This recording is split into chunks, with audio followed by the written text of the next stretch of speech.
السلام عليكم ورحمة الله وبركاته، أهلا بيكم في قناة مواهب ثورات مع علي حسين. النهارده فيديو جديد عن قطع الغيار المضروبة. لو أنت أول مرة تتفرج معانا على القناة ما تنساش تعمل لايك واشتراك في القناة وتفعل زر الجرس لو حسيت فعلا الفيديو فادك. زي ما قلت لكم في أول الفيديو، النهارده هنتكلم عن قطع الغيار المضروبة. يا جماعة النهارده أنا طالع أقول لك الفيديو ده يمكن من النادر ما تلاقي حد يعمله. حابب أقول إن قطعة الغيار العفشة لازم تجيبها وأنت متأكد منها وواثق فيها قوي، إن أنت تجيبها من عند حد موثوق منه. ما تبصش على السعر، عشان السعر نتيجته اللي انت بتجيب قطع غيار مضروبه.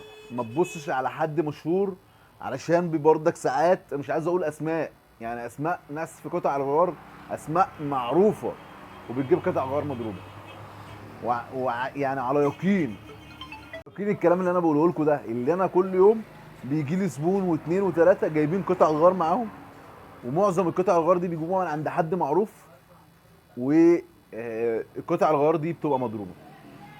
تعالى بقى هنا كده احنا هنتكلم عن قلت في الفيديو لازم تبقى قطع الغيار اللي بتاعت العفشه قطع غيار مظبوطه، قطع غيار اصليه. لو جبت قطع غيار مش مظبوطه ممكن تعرض حياتك للخطر. اي حاجه ممكن تمشي الا العفشه. العفشه حاجتها لازم تكون اصليه، علشان مستهلكه، علشان هي اكتر حاجه بتتحرك في العربيه، عشان حياتك، عشان كل حاجه. تعالى احنا كده احنا معانا مجموعه قطع غيار عفشه كلها سي تي ار. لو واخدين بالكم يا جماعه مثلا كل القطع، اهي العلب شبيهه لبعض، العلب شبيهه لبعض. مش هتقدر تفرق حاجه من الكراتين نهائيا، مش هتقدر تفرق حاجه من الكراتين اهو. كل حاجه نفس الشكل، مش هتقدر تخلي يعني مفيش اختلاف، مفيش اختلاف نهائيا نهائيا نهائيا.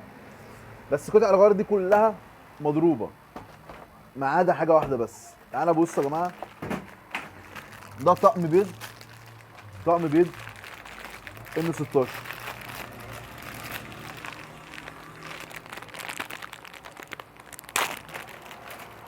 ده طقم بيض يا جماعه ام 16. طقم البيض مكتوب عليه ايه؟ سي تي ار. نفس البيضه ونفس حتى الكاوتش يا جماعه مكتوب عليها ايه؟ سي تي ار.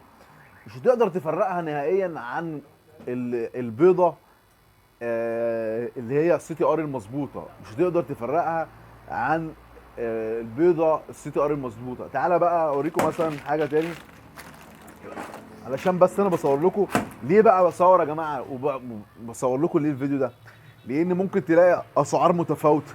يعني ممكن تلاقي طقم البيض ده مثلا سي تي ار مثلا يعني ب 100 جنيه، وتروح عند حد تاني تلاقي الطقم ب 250 جنيه. طب ازاي الفرق السعر ده؟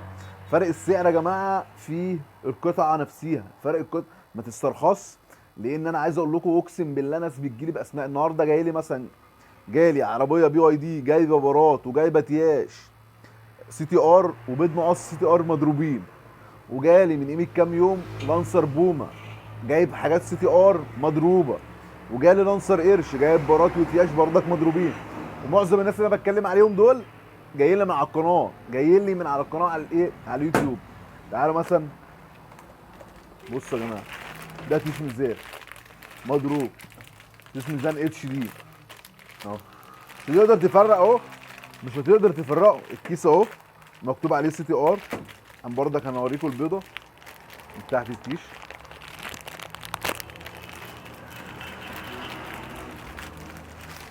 انا بفتح الكيس قصادكم عشان برضك يبقى ايه في مصداقيه. بصوا يا جماعه التيش مكتوب عليه ايه؟ سي تي ار. لو انت بطل فرقه اهو، كل حاجه زي السي تي ار المظبوط بالظبط. تيش نضيف شكله حلو وكويس 100 100. برضك ده مضروب، ده بتاع ايه؟ بتاع اتش دي. تعالى بقى نبص على، انا جايب لكم اجزاء يعتبر ايه؟ اجزاء العفشه المهمه اللي هي كلها السي تي ار. برات الداخلي بيض المقص نفس برات خارجي، بس طبعا ما عرفتش اجيب لكم البرات الخارجي اهو. بصوا يا جماعه دي برات داخلي بالكيس بتاعهم الشحم اهو، بالشحم، الكيس الشحم اللي بيجي بالورده بالصاموله اهو. بصوا يا جماعه مش هتقدر تفرقه اهو. ده براد داخلي سي تي ار مضروب، سي تي ار مضروب. يبقى انا عندي بيض مضروب، عندي تياش مضروبه، عندي براد داخلي مضروبه. فانا عندي معظم الاجزاء مضروبين. اللي حاجات اللي هي بتتباع. بصوا عشان بس الناس تبقى فاهمه السي تي ار ده ايه. السي تي ار ده بيتباع براد داخلي، براد خارجي، بيض مقص، ياش ميزان. مفيش حاجه تاني سي تي ار. يعني انا جايب لكم يعتبر الاجزاء، مفيش الا البره الخارجيه اللي انا مش جايبها. تعالى بقى نبص يا جماعه على طقم براد اصلي، على طقم تياش اصلي مثلا. سي تي ده بردك سي تي ار اهو، اهو مقطوع، ونفس العلبه. ودي علبه، دي بقى ده السي تي ار المظبوط. مش هتقدر اهو نفس العلبه اهي، مش هتقدر تفرقهم عن بعض. نفس الكلام هنا ونفس الكلام هنا، نفس الكلام هنا، نفس الكلام هنا. مش هتقدر تفرق عن بعض الايه، مش هتقدر تفرق البعض عن علبه. ليه انا عامل الفيديو ده يا جماعه؟ اول حاجه عشان تخلي بالك من القطع نفسها، وتاني حاجه علشان لما تروح تشتري الحاجه يقول لك ايه، اصل انا شفت العلبه الزرقاء، اصل انا عايز العلبه الزرقاء، اصل انا عايز العلبه الحمراء، اصل انا عايز العلبه اللي مكتوب عليها سي تي ار. مش بالعلب يا جماعه، مش بالعلب. يعني مثلا في دي دي بارات، دي تياش، آه علبه تياش، ودي سي تي ار مظبوطه. بس الايه، العلبه القديمه، العلبه القديمه. ممكن الناس اللي نازله او الناس اللي هي مش ما عندهاش خلفيه كبيره تقول لك ان العلبه دي مضروبه. لا، العلبه دي مش مضروبه، العلبه دي تخزين. ناس كانت مخزنه شغل قديم قبل الايه، قبل الشركه الهندسيه ما تنزل العلبه الجديده. فخلي بالك من القصه دي. تعال بقى نبص على على التيش الجديد، التيش السليم المظبوط، السي تي ار المظبوط. وهحط لكم ده وهحط لكم ده. لو انا لخبطت ده كده يا جماعه، لخبطت ده كده اهو، محدش هيعرف المظبوط من السليم اهو. بصوا يا جماعه، لو حد فيكم يقدر يقول لي اني السليم واني البايظ، اعمل له هديه حلوه اهو. هدي له هديه حلوه. المظبوط يقول لي فين المظبوط اهو. الاثنين مكتوب عليهم، تعالى هنا، الاثنين مكتوب عليهم سي تي ار اهو، وده مكتوب عليه سي تي ار اهو. من الناحيه الثانيه نفس القصه، مكتوب عليه سي تي ار، وده مكتوب عليه سي تي ار. نفس كل حاجه، يعني مفيش حاجه تختلف عن ايه، عن التاني. تقدر تفرقهم ازاي؟ الصنايعي الشاطر يقدر يفرقه، صاحب العربيه ما يقدرش يفرقه. وعايز اقول لكم معظم، يعني مش هشكر في نفسي ولا حاجه، ثلاث ارباع الصناعيه ما تقدرش تفرق القطع الغير مضروبه في السي تي ار بالذات. عايز ببقى واقف على البنك بشتري حاجات من واحد بيبيع قطع غيار ده وده. لو ادى للصنايعي، بيبقى في صنايعي واقف جنبي، لو اداله قطعه مضروبه الصنايعي ما بيعرفش. والحمد لله بفضل الله. انا اتعلمت القصه دي منين؟ اتعلمت القصه دي من الخبره ومن الوقت، ومن كتر ما انا بشتري حاجات اتعلمت شكل الحاجه ازاي. تعالى بقى انا اقول لك مثلا، انا اقدر افرق ما بين مثلا تيش ميزان مضروب وتيش ميزان ازاي. بصوا يا جماعه، يعني صاموله ملهاش لازمه اهو، صاموله ملهاش لازمه. الصاموله دي بتاعت التيش ده اهو، دي انا اقدر افرق. دي الصاموله السودا دي في التيش الميزان الاتش دي والام دي بتيجي سودا. في النوبيرا والقرش والحاجات دي بتيجي بيضه، عشان برضك نبقى ايه الكلام واضح. في الاتش دي، اول لما بشوف الصاموله البيضه دي، اعرف ان ده ايه، ده تيش ميزان مضروب. اعرف ان ده تيش ميزان ايه، تيش ميزان مضروب اهو. ده اول حاجه. تاني حاجه، بصوا بقى يا جماعه، تاني حاجه، الكيس ده ناشف، الكيس ده ناشف. برضك اقول حاجه، في برات بتيجي في كيس ناشف، انا بتكلم على الاتياش، وده كيس طري. بصوا يا جماعه، ده ما بيعملش صوت زي ده. بصوا ده ما فيش صوت ايه، ما فيش صوت زي ده بتاع الايه، الكيس الناسف ده بتاع البره المضروبه. تعالى اقول لكم على حاجه ثالثه. بصوا يا جماعه، شكل التقفيل، تقفيل التيش نفسه من جوه من عند الكاوتشه.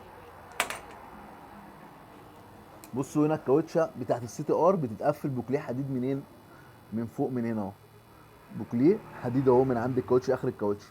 والكاوتش زي ما انتم شايفين الشكل بتاعها مختلف، انضف طبعا. هنا بقى مفيش تقفيل ايه، مفيش ايه، زي ما انتم شايفين هنا مفيش كليه حديد، مفيش كليه حديد. تاني حاجه، السن ده اقصر من ده شويه، السن بتاع التيش اقصر، ده طويل شويه، المضروب طويل. السي تي ار المظبوط هتلاقيه قصير. يعني بصوا فيه قد ايه يا جماعه، فرق السن ده، الفرق اللي هو هنا ده، دي حاجات بتفرق. البيضه ممكن ما تقدرش تفرقها، يفرقها حد عارف يقدر يشتغل او بيشتغل في القطع كتير، فيقدر يفرق دي البيضه دي. البارات ممكن البارات الخارجيه ما تقدرش تفرقها، البارات الداخلي ممكن ما تقدرش تفرقها، الكيس واحد، فاهم؟ الا بقى ايه، الا لو انت فاهم شويه. يعني بص، لو بصيتوا مثلا على الرش بتاع السي تي ار ده، تحس اللي هو يعني مثلا اوريكم هنا، تحس ده بيلمع شويه، ده بيلمع شويه. السي تي ار المظبوط طافي، لونه اسود بس ايه، طافي. يا جماعه احذر من القطع الغيار المضروبه. انا قبل كده صورت لكم كتير جدا عن القطع الغيار المضروبه، بس الايام دي علشان تبقوا فاهمين، اول حاجه الشركه الهندسيه ما فيهاش سي تي ار. يعني حتى معظم الناس لما تيجي تقول له انا عايز سي تي ار، يقول لك دلوقتي السي تي ار لسه بقاله فتره ما نزلش، او الشركه الهندسيه ما نزلتش، فاللي عنده بيبيع بسعر غالي. اول حاجه. تاني حاجه، الناس بتضطر اللي خلصت مش هتوقف شغلها، تضطر تجيب ايه، سي تي ار درجه تانية، تجيب سي دي ار درجه تانية. عايز اقول حاجه، تفاوت السعر ما بين القطع الغيار ده لازم يبقى فيه مش غش تاجر، او مثلا او تاجر حرامي، لا، هو بيبقى فرق في الايه، في الخامه. يعني ما انا مثلا، تعالى اقول لك على حاجه، البارات الداخل دي جملتها 550 جنيه، اللي هي البارات الداخل الايه، المضروبه دي جملتها 550 جنيه. البارات المظبوط دي بتاعت لانسر بوما، البارات الداخلي اللانسر بوما السي تي ار المظبوط جملتها على البنك ب 750 جنيه. يعني الفرق كام؟ الفرق 200 جنيه في الباره. عشان لما تروح تشتري من دي، واحد يجي يقول لك دي ب 600 جنيه، وتروح تشتري من واحد يقول لك دي ب 700 جنيه او ب 750 جنيه، ما تقولش ايه ده فلان ارخص. انا عايز اقول لكم اكتر ناس بتبيع حاجات رخيصه هي اكتر ناس بتبيع حاجات مضروبه.